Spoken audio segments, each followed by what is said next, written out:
Welcome back to Our Community. Susie Thomas visiting with Scott Heather. He is from Royal Fund Management, teaching us all how to retire abundantly.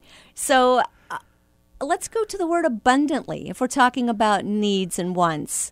What about my needs and wants in retirement? Is that something else to consider? Yeah, again, we want to take care of our needs and wants, but abundantly isn't just about the money. Oh, I love this. Okay, good. Let's talk about that. It's about you. In other words, just where does God say we retire? So you can still do passions. If you've seen these eHarmony commercials, he is in his 80s, and he did this after he retired and created this business. How about that? So we still have to take a look at us and what do we want to become. Also, what about if we want to give to charities or other things besides our family? Yes. Who we want to spend time with. So it isn't just about the money. We need to find out about what your vision. I guess that's the best way to put it is, again, with the end in mind. What is your vision? What would you like to do in retirement? Your purpose and your purpose now. And do you find people, since for some reason our generation that's about to be retiring here seems to be healthier or for some reason don't feel very old yet and maybe don't feel as old as our parents felt when they were these same ages? And so they looked at retirement one way, kind of really kick back and maybe do some traveling. And where I see a lot of people going back to school, starting up another career, starting a business, just the kinds of things you're talking about where it's like, okay, what do I do at this stage of the game? Is that what you're talking about? Yes. And I've lost my train of thought here. Well, no, I think you were. It's because I went babbling on and on. But as far as that thought of abundant and finding your passion and finding what do you want to do, what's my purpose now? Right. What is your purpose? And the other thing is what we want, again, accomplish. What do we want to accomplish? What's our life prints? At the end of our life, have you ever heard the word life prints? No. In other words, what have we touched? If people look back, what will they see that we have done? Because, again, we have an opportunity to touch people. And it came back to me now as I'm rambling. No, you weren't rambling. My dad's generation, or when I started in this business over 26 years ago, we were only planning for 10 years of retirement. Because most people, when Dad retired, most men died within 10 years after retiring. Wow. That's not a lot of time for just fun. So that's why we traveled and hurried up and did the things, because we didn't live long. Well, now we're seeing people live, in my lifetime, my uncle was before he died, was almost retired 30 years. Yes. So he was in retirement almost as long as he worked his job. Right. And now we've got people living in their 90s and 100s. So how do you save enough? That's the one thing that seems almost like a crapshoot, is you have no idea how long you're going to live. How do you know that you have enough to live on? Well, that's where the planning comes in. We got to sit down and figure that out, because, again, part of it, what you want to do. Because maybe in your retirement you start something else that creates an income stream. So therefore, we've still got this money. So, because everybody is different. Some people may just want to travel. But the thing is, we got to find out what's your vision. Because without vision, we can't have a goal. Right. Does that make sense? In other words, do you remember the movie Mask? Yes. Okay, how he put pins on all the places he wanted to travel over in Europe. When he lost his dream, his life ended. Right. Yes. Well, without a vision, the people perish. That's correct. So it starts with vision. But like anything, if you want to be a better golfer, let's use this analogy. If I was going to, my 35th class reunion was just a couple weeks ago. Oh, congratulations. And so if I wanted to go play with the band, and I'd never played an instrument, do you think I could be ready in a month's time playing? No. Okay. So I would have to spend some money to get lessons. I would have to spend some time doing it. If I only played an hour once a month, would that do it? No. And I'm going to have to put some energy into it. The same with your retirement. Most people, it's out of sight, out of mind, or everything's fine, but we don't want to talk about it. We don't want to spend the time necessary to really look at this. And the other thing a lot of people find is because a lot of financial advisors will talk in legalese or institutional ways. If I can't make this simple to you, that's not the advisor that you need. Mm-hmm. Well, it seems like it doesn't have to be as scary as we make it.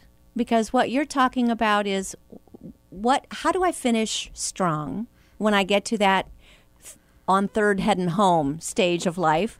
How do you finish strong? How do I want God using me now? Or how do I seek Him to see? What is He wanting to do with me now? And I think that starts prayerfully, doesn't it? Yes. You just pray about, okay, what do you have for me now at this stage of the game? And then what do we need to do? And figure out all those things. And it's not like bad to talk about the money involved because there's a lot of talk about money in the Bible. So you can figure out, okay, how much is that going to cost? How much time do I need to devote to it? What do I need to do to prepare for it? Yes? Is this what you're saying? Yes. And if you look at reaping and sowing principles, you reap what you sow. If we sow sparingly, we're going to reap sparingly. Always? So we have got to sow, bountifully. Yes. But a lot of times we don't. I'm a giver. I love giving money away. Isn't it more fun?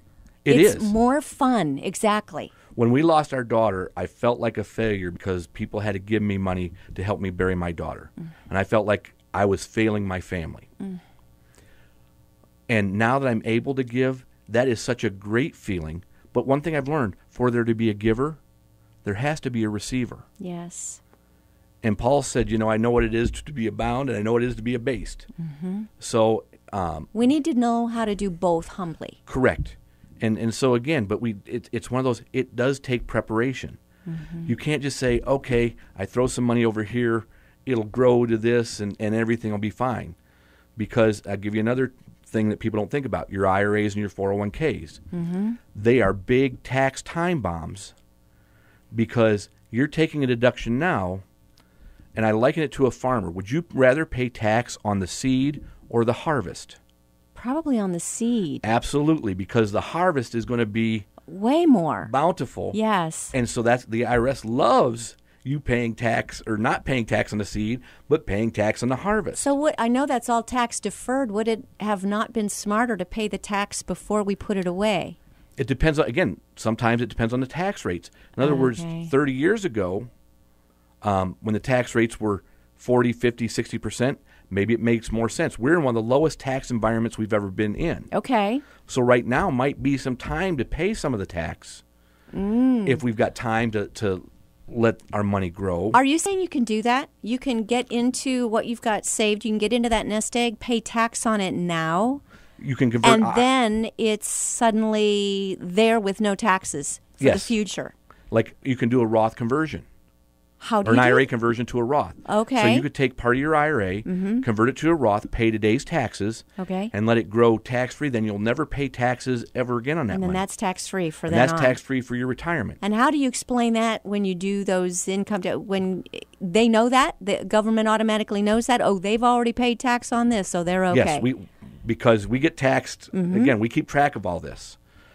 So that's where tax planning comes in. Because what if we could create a $60,000, give you $60,000 in retirement? It's like making $80,000 or $90,000, right? Which you pay zero tax. Well, that sounds like a good deal. We can create, again, that's where the tax side comes in, because I can take IRA money, put it on your tax return, pay no tax.